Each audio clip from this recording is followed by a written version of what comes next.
ఆదికాండం 37వ అధ్యాయం.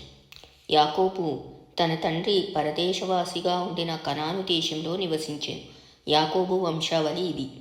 యోసేపు 18 వాడై తన సహోదరులతో కూడా మందను మేపుచుండెను. అతడు చిన్నవాడై తన తండ్రి భార్యలైన బిల్హా కుమారుల యొద్దను జిల్పా కుమారుల యొద్దను ఉండెను. అప్పుడు యోసేపు వారి చెడుతనమును గూర్చిన సమాచారము వారి తండ్రి యొద్దకు తెచ్చుచుండువాడు. మరియు యోసేపు ఇశ్రాయేలు వృద్ధాప్యమందు పుట్టిన కుమారుడు గనుక తన కుమారులందరికంటే ఎక్కువగా అతని ప్రేమించి అతని కొరకు విచిత్రమైన నిలువుటంగి కుట్టించెను. అతని సహోదరులు తమ తండ్రి అతనిని తమ అందరికంటే ఎక్కువగా ప్రేమించుట చూచినప్పుడు వారు అతని మీద పగపట్టి అతనిని క్షేమ సమాచారమైనను అడగలేకపోయిరి. యోసేపు కలకని తన సహోదరులతో అది తెలియచెప్పగా వారు అతని మీద మరి పగపట్టిరి. అతడు వారిని చూచి, నేను కనిన ఈ కల మీరు దయచేసి వినుడి. అదేమనగా, మనము చేనిలో పనలు కట్టుచుంటిమి.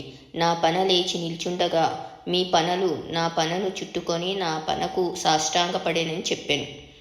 అందుకతని సహోదరులు, నీవు నిశ్చయంగా మమ్ము నేలుదువా, మా మీద నీవు అధికారి వగుదువా అని అతనితో చెప్పి అతని కలను బట్టి అతని మాటలను బట్టి అతని మీద మరింత పగపట్టిరి.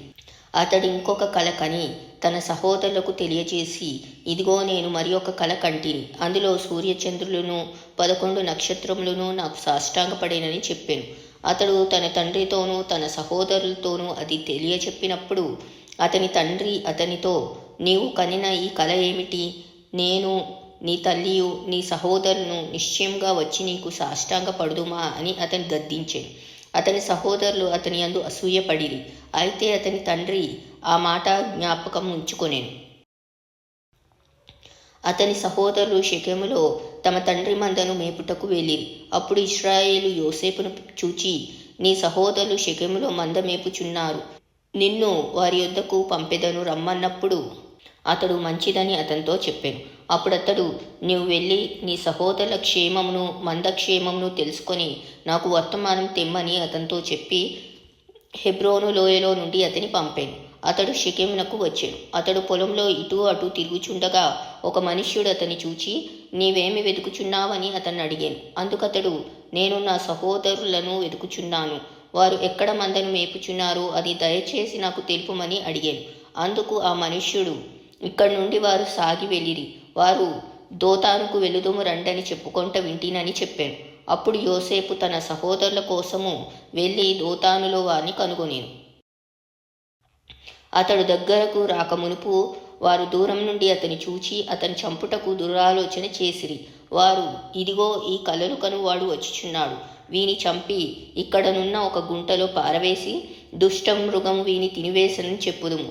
అప్పుడు వీని కలలేమగునో చూతుము రండని ఒకరితో ఒకడు మాట్లాడుకొనిరి.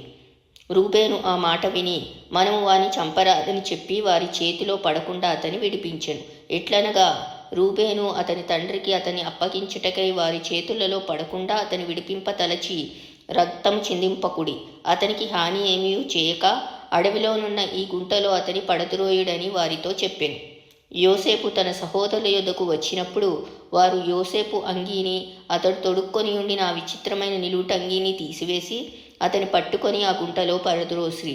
ఆ గుంట వట్టిది, అందులో నీళ్లు లేవు. వారు భోజనం చేయ కూర్చుండి కన్నులెత్తి చూడగా ఐగుప్తునకు తీసుకొని పోవుటకు గుగ్గిలము మస్తకియు బోలమును మోయుచున్న ఒంటెలతో ఇష్మాయేలీయులైన మార్గస్థులు గిలాదు నుండి వచ్చిచుండిరి. అప్పుడు యూదా, మనము మన సహోదరిని చంపి వాని మరణం దాచిపెట్టినందువలన ఏమి ప్రయోజనము? ఈ ఇష్మాయేలీయులకు వాని అమ్మివేయుదుము రండి. వాడు మన సహోదరుడు, మన రక్త సంబంధి గదా, వానికి హాని ఏమీ చేయరాదని తన సహోదరులతో చెప్పాను. అందుకతని సహోదరులు సమ్మతించిరి. మిద్యానీయులైన వర్తకులు ఆ మీదుగా వెళ్ళుచుండగా వారు ఆ గుంటలో నుండి యోసేపును పైకి తీసి ఆ ఇష్మాయేలీయులకు 20 తులముల వెండికి అతని అమ్మివేసిరి. వారు యోసేపును ఐగుప్తునకు తీసుకొని పోయిరి. రూబేను ఆ గుంటకు తిరిగి వచ్చినప్పుడు యోసేపు గుంటలో లేకపోగా అతడు తన బట్టలు చింపుకొని తన సహోదరుల యొద్దకు తిరిగి వెళ్ళి, చిన్నవాడు లేడే, అయ్యో నేనెక్కడికి పోదుననగా వారు యోసేపు అంగీని తీసుకొని ఒక మేకపిల్లను చంపి దాని రక్తంలో ఆ అంగీ ముంచి ఆ విచిత్రమైన నిలువుటంగీని పంపగా వారి తండ్రి యొద్దకు దాని తెచ్చి ఇది మాకు దొరికెను. ఇది నీ కుమారుని అంగీ అవునో కాదో గుర్తుపట్టమని చెప్పిరి. అతడు దాన్ని గుర్తుపట్టి, ఈ అంగీ నా కుమారునిదే, దుష్టమృగము అని తినివేశెను. యోసేపు నిశ్చయంగా చీల్చబడెననెను. యాకోబు తన బట్టలు చింపుకొని తన నడుమున గోనెపట్టా కట్టుకొని అనేక దినములు తన కుమార్ నిమిత్తము అంగలార్చుచుండగా అతని కుమార్తెలందరినూ అతను ఓదార్చుటకు యత్నము చేసిరి.